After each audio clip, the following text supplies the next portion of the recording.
You may already notice something shifting, perhaps in the way words begin to wrap around thoughts that were once scattered, but are now aligning.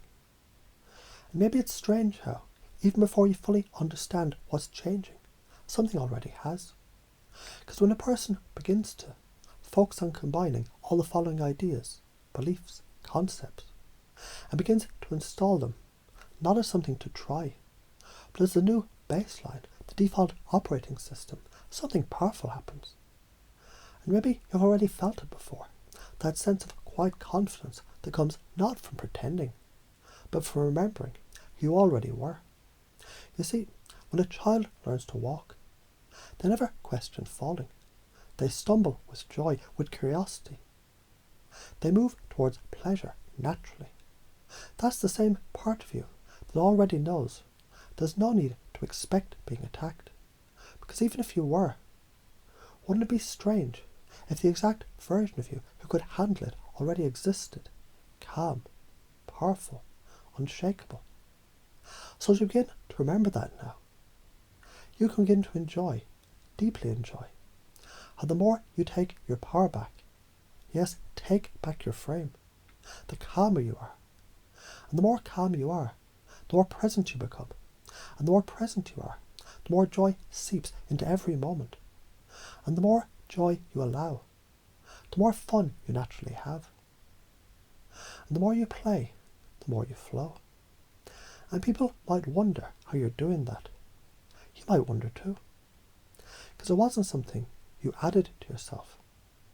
It's something you uncovered, like dusting off an ancient mirror, and seeing the truth was there all along. Because you know, beliefs shape reality, and reality shapes back. Like a dance partner learning your rhythm. You change your footwork, and the world begins to move with you. And when you learn, for example, that failure doesn't exist, there's only feedback, then suddenly the world becomes your teacher, not your enemy. You lean in, you ask better questions, you become curious, and curiosity dissolves fear, doesn't it? Because where curiosity lives, fear evaporates. And people who live in fear expect to be attacked. Because those who live in curiosity notice opportunities instead. That's why reality is a mirror. Try smiling at it. Notice what it does. Now imagine walking into any room, not needing to impress anyone, because your presence already speaks louder than any word ever could. And people respond, they lean in, they mirror you now. And isn't that interesting? You begin to realize, in situations where once you might have worried, you now smile, not because the world has changed, because you have. The strongest frame wins, and now you are the frame, flexible, playful, alive, because reality is fluid, and you know how to shape it. Let's test it.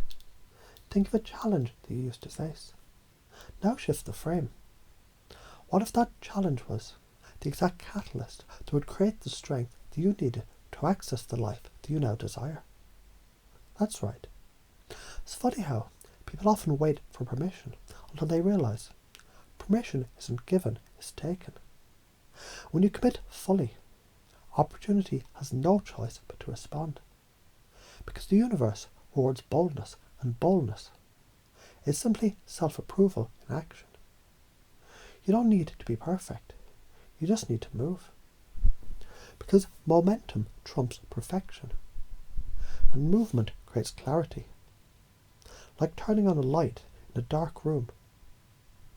You don't need to see the whole path to take the first step. You just need to start.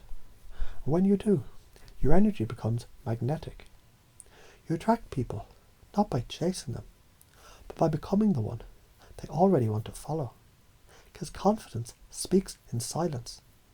It says, I approve of myself, and you can too. Isn't that the most generous thing that you can offer?